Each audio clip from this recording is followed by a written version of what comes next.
Bonjour à tous, Gilles, agriculteur du Loiret. Aujourd'hui, on a les premiers risques d'attaque de mildiou qui fait aller 13-14 degrés et c'est un petit peu problématique parce qu'il fait gris, des températures assez fortes et en fait on a un gros risque sur les oignons. Alors qu'est-ce que c'est que ce mildiou? Ce mildiou, c'est un champignon qui va venir attaquer, nécroser les hampes d'oignons et donc qui vont poser de sérieux problèmes puisque ça peut détruire un champ d'oignons. Et là, ce matin, on a eu un déclenchement, donc justement des modèles qui nous disent que là, il y a un risque de contamination. Au bout de 4 à 5 contaminations, on a un gros risque pour la culture parce que ça va s'installer progressivement. Et là, on est très tôt. D'habitude, ça commence au mois d'avril. Là, on est le 15 mars et on a déjà les premiers risques de contamination de mildiou. Vous voyez là en image, ça c'est le modèle qu'on utilise justement pour prédire un petit peu ce qui va se passer au niveau des oignons. Et là, on est dans un pic de contamination aujourd'hui, c'est en rouge. Et donc, il faut faire quelque chose. Pourquoi? Parce que si on laisse la contamination se passer dans un cycle, dans une dizaine de jours, ça dépend des températures, 10 à 15 jours, on aura un deuxième cycle, puis un troisième cycle, et là, très rapidement, le champ sera envahi de ces champignons qui posent, qui vont détruire les parties. Donc, comment est-ce qu'on va s'occuper justement de cette partie-là? On va faire un traitement. On va faire un traitement avec deux choses. Un fongicide, donc quelque chose qui est là pour tuer justement les champignons. Alors c'est pas vraiment tuer les champignons, c'est empêcher une sporulation. Donc empêcher les spores de se déplacer et d'aller contaminer. Et la deuxième chose qu'on va faire, c'est qu'on va apporter des nutriments à la plante pour qu'elle réussisse à booster ses défenses naturelles, à faire en sorte qu'elle soit plus résistante. Donc là, on va aller préparer tout ça, je vous explique tout ça, mais déjà, on va parler un petit peu de ce problème de champignons, ce problème de mildiou. En fait, pourquoi est-ce que là, aujourd'hui, il y a cette première attaque? En réalité, c'est la deuxième déjà. Mais pourquoi est-ce qu'il y a cette première attaque? Parce qu'on a des températures, le mildiou il se développe lorsqu'on a des températures supérieures à 10 degrés et en dessous de 25 degrés. C'est là où il se sent bien. Et quand on a des journées très humides, avec de l'humidité saturante sur plus d'une douzaine d'heures. Donc si on regarde bien, là ces jours-ci on a plutôt des brouillards le matin, on a plutôt une grosse humidité. Là l'humidité, vous pouvez voir là sur la station météo, elle n'est pas descendue en dessous les 70% d'hygrométrie, donc on avait toujours de l'humidité dans l'air. Là on est plutôt autour de 80% d'hygrométrie. En plus, on a ces températures qui sont relativement douces. C'est le combo gagnant qui fait que le mildiou se développe. Donc on y va, là il est 18h30, ça va être l'heure idéale pour pouvoir faire ce traitement. Pourquoi? Enfin 18h, parce que le vent commence à diminuer, on a les bonnes conditions, là l'hygrométrie, il n'y a pas de souci, et on va pouvoir faire un beau traitement. Donc on va y aller, on va préparer le pulvé et puis après je vous explique un petit peu tout au champ. Bon alors première étape, on va démarrer l'automoteur.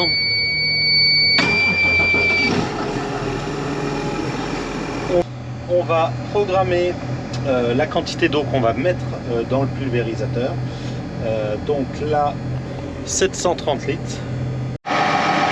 Donc là on va mettre deux produits qu'on a ici. Le premier donc le fongicide.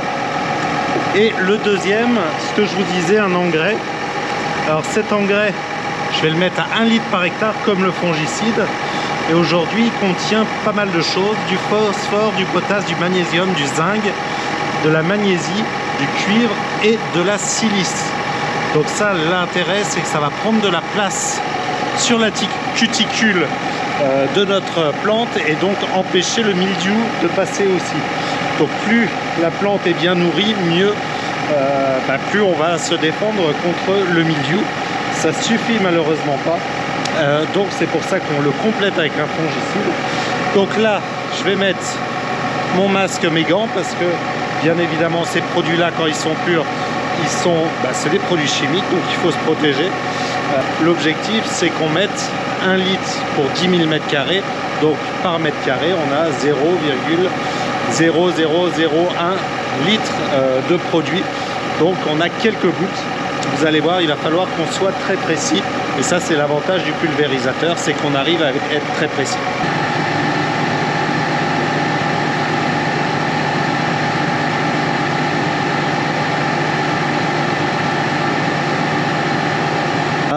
La lumière est un peu rasante, alors ça leur fait des couleurs un petit peu bizarres. Et ils sont plutôt beaux, et pour l'instant, il n'y a pas de... A priori, il n'y a pas encore d'attaque de mildiou. En tout cas, on va faire en sorte qu'il n'y en ait pas trop. J'ai pas vu trop de pieds bourrus. Les pieds bourrus, c'est les pieds qui ont déjà du mildiou, qui posent des fois un petit peu souci. Donc là, globalement, la parcelle est saine et on va essayer de la conserver saine. Ils sont plutôt beaux. Il y a quand même quelques endroits où il y a eu de l'humidité qui est restée et où c'est un peu plus limite. Bon, nous, la première étape qu'on va faire, c'est qu'on va mettre les bonnes buses. Alors, là ici sur mon pulvé, j'ai 3 types de buses. Des buses à engrais, des buses à injection d'air, donc qui sont faites pour faire des grosses gouttes, et des buses à fente qui sont faites pour faire des petites gouttes. Donc c'est celle-là qu'on va utiliser. On va être à 80 litres par hectare, et donc on va essayer de faire plutôt des fines gouttes pour avoir la plus grande couverture concrètement, pour réussir à toucher le mieux possible les différentes feuilles pour qu'elles soient toutes protégées.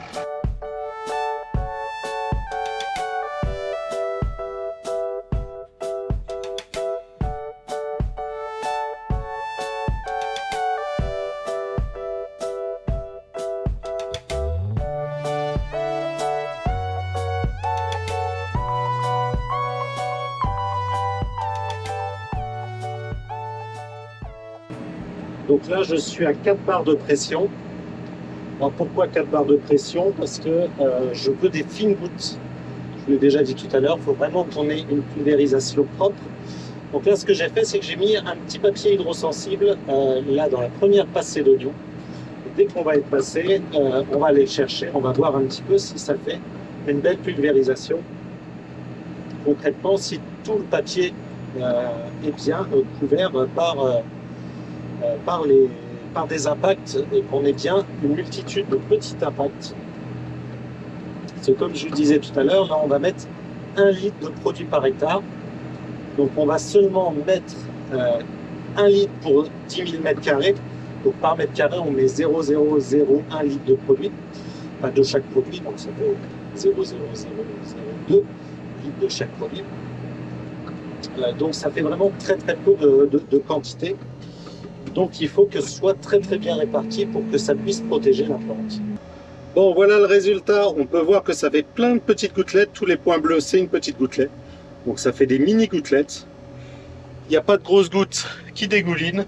C'est vraiment une pulvérisation parfaite. C'est exactement ce que je recherche. Donc, on va continuer à pulvériser comme ça.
Bon, ça y est, je suis au dernier passage, ça devrait coller à peu près. Là, il me reste 40 litres, donc c'est ce qu'il me faut pour terminer jusqu'au bout.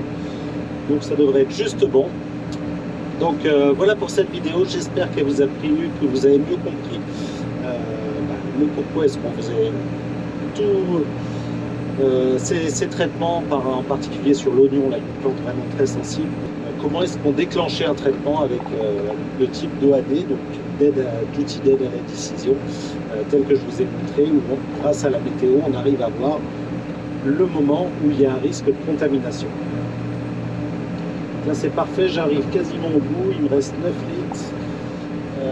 Et bien parfait, il n'y aura plus qu'à rincer tranquillement le pulvé. Et puis, je vais même en avoir un petit peu en rab. Vraiment pas beaucoup, mais juste de quoi finir le pulvé. Donc c'est parfait, c'est ce qu'il faut. Donc je vais terminer ça, rincer ce pulvé. Et puis, moi je vous dis à samedi prochain pour une nouvelle vidéo. Allez, à bientôt, au revoir.